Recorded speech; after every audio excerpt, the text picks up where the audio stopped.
वाणी दी, तुमने उसको प्रदान करी। नामदेव जी ने क्या दिया था हरि विट्ठल को? तो कहे, नामदेव जी से किसी ने पूछा, तुमने हरि विट्ठल को क्या दिया, पांडुरंगा को क्या दिया, क्या दिया तुमने हरि विट्ठल को, पांडुरंगा को क्या दिया? तो नामदेव जी ने कहा, जो मेरे पांडुरंगा ने मुझे दिया मैंने उनको दिया। क्या दिया पांडुरंगा ने? तो कहा, मेरे पांडुरंगा ने जो वाणी मुझे दी, उस वाणी से मैंने कीर्तन गाकर पांडुरंगा को वापस दिया।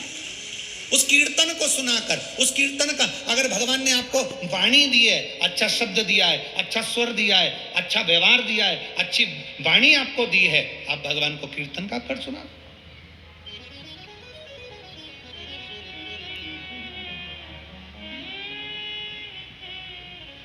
प्रेम से किया गया क्रोध भी भगवान स्वीकार करते,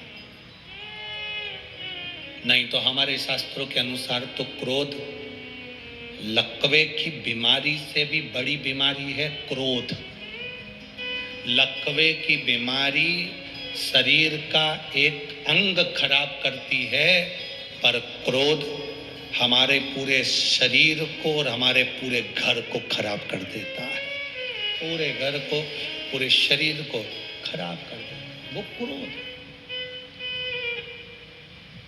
आया समय, माँ पार्वती शिव जी की हो गई, शंकर पार्वती के हो गए। पार्वती मैया जब कैलाश धाम पर पहुंची,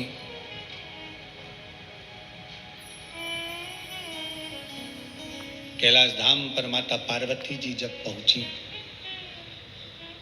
एक अलग उमंग माता पार्वती की भक्ति में।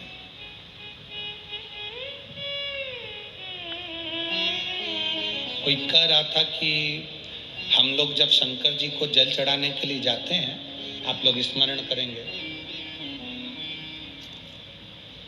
हम जब शिव जी को जल चढ़ाने के लिए जाते हैं तो शिवलिंग वहां पर रहता है, जलाधारी वहां रहती है, यहाँ पर पार्वती जी की मूर्ति रखी होती है, यहाँ गणेश जी की मूर्ति रखी होती है, यहाँ कार्तिकेय जी की मूर्ति रखी होती है, सामने नंदी की मूर्ति रखी होती है। करे ना दर्शन सबने? जम के तो बोलो जरा, करे है ना? शिवलिंग है, जलाधारी है, पार्वती जी की मूर्त है, गणेश जी की भी मूर्ति है, कार्तिकेय जी की भी मूर्ति है, नंदी की भी मूर्ति है। तो किसी ने कहा कि गुरुजी, हम जब शंकर जी को जल चढ़ाते हैं तो पार्वती जी को, गणेश जी को, कार्तिकेय जी को, नंदी को, सबको जल चढ़ाना चाहिए। शिव महापुराण की कथा कहती है, केवल शिवलिंग पर आपने जो जल समर्पित करा है, वो जल पार्वती जी को भी मिल गया, गणेश जी को भी मिल गया, कार्तिकेय जी को भी मिल गया।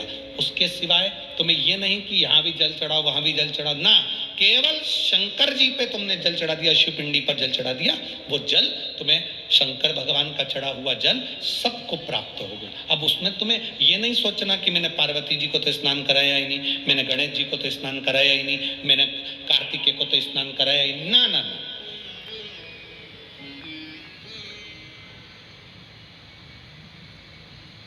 कल महाराज जी बैठे हैं सूरत वाले, उनसे और महाराज जी एक अमरनेर वाले महाराज जी से मिलना हुआ। तो वारकरी हैं, पैदल चलकर सूरत से यहाँ पहुँचते हैं, वह अमरनेर से यहाँ पहुँचते हैं, पैदल लाते हैं, पैदल जाते हैं। कल वो बता रहे थे कि महाराज जी, जो असली वारकरी होता है, सच्चा वारकरी होता है,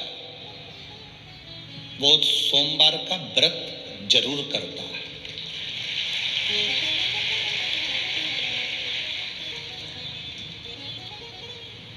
हमने पूछा, गुरुदेव ये सोमवार का व्रत, क्योंकि हरि और हर ये दोनों एक ही जगह पर विराजमान है। जब वो सोमवार का व्रत करता है तो शिव उसको पांडुरंगा से, हरि विट्ठल से मिलाता जरूर है, ये निश्चित हो जाता है, ये निश्चित हो जाता है।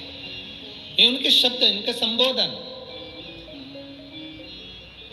हम कहते हैं, कई लोगों ने आपस में भेद कर रखा है, तुलसी की माला पहनो, रुद्राक्ष की छोड़ दो, रुद्राक्ष की पहनो तो तुलसी की छोड़ दो। कोई पुराण, कोई शास्त्र, कोई वेद नहीं कहता कि शंकर को भजोगे तो पांडुरंगा को छोड़ना पड़ेगा, पांडुरंगा को भजोगे तो शंकर को छोड़ना पड़ेगा, तिरुपति बालाजी का भजन करोगे तो शंकर को छोड़ना पड़ेगा। अगर तिरुपति बालाजी का तुम भजन कर रहे हो, तिरुपति बालाजी का कितना भी दर्शन कर लो, तुम्हारे घर में लक्ष्मी जब आएगी, जब तुम तिरुपति बालाजी का दर्शन करने के लिए जाओगे तो दर्शन कर कर जब वापिस आओ तो नीचे जो कपिलेश्वर महादेव हैं उनका दर्शन करना ही पड़ेगा। तिरुपति बालाजी का दर्शन करा और कपिलेश्वर महादेव का दर्शन नहीं करा तो तुम्हें तिरुपति दर्शन का फल नहीं मिलता। बद्रीनारायण जी का दर्शन करा और केदारेश्वर का दर्शन नहीं करा तो दर्शन का फल नहीं मिलता। द्वारकाधीश का दर्शन करा, सोमनाथ और नागेश्वर का दर्शन नहीं करा तो दर्शन का फल नहीं मिलता। ये दर्शन की मूलता है। नाथ द्वारा जाओ, श्रीनाथ जी का दर्शन करो। कोई कहे हम पुष्टि मार्गी, हम ठाकुर जी को भजते हैं। श्रीनाथ जी का दर्शन करा और एक लिंग जी का दर्शन नहीं करा तो दर्शन का फल नहीं मिलता। यहाँ दर्शन की पूर्णता, शंकर के बिना दर्शन पूरा होता ही नहीं। शिव के बिना दर्शन अधूरा। पार्वती जी ने भगवान शंकर की आराधना करी। शिव की आराधना में माता पार्वती ऐसी रम गई, उनकी उमंग था। समय आया, तन पर लगाया उपटन, स्नान करा, पुतला तैयार करा, श्री गणेश जी महाराज का प्रागट्य होता है। बोल गणेश जी महाराज की। गणेश जी महाराज का प्रागट्य हुआ। स्वयं भगवान शिव और पार्वती, भगवान शंकर पार्वती गणेश जी के साथ पधार रहे हैं। जोरदार ताली बजाकर स्वागत करें, भाव भक्ति से, आनंद से। 7 दिवसीय शिव महापुराण की कथा पंढरपुर की पवित्र भूमि पर चल रही है। मैं अनीता दादा राजपुरे, गांव दोंडे, जिला पुणे, उनको बहुत बहुत साधुवाद देता हूं। दिलीप राव, माणिक राव मुरकुटे परभणी से हैं, जिन्होंने एक टाइम का भोजन प्रसाद में भंडारे में व्यवस्था दी, उनको भी बहुत बहुत साधुवाद देता हूं। 4 जनवरी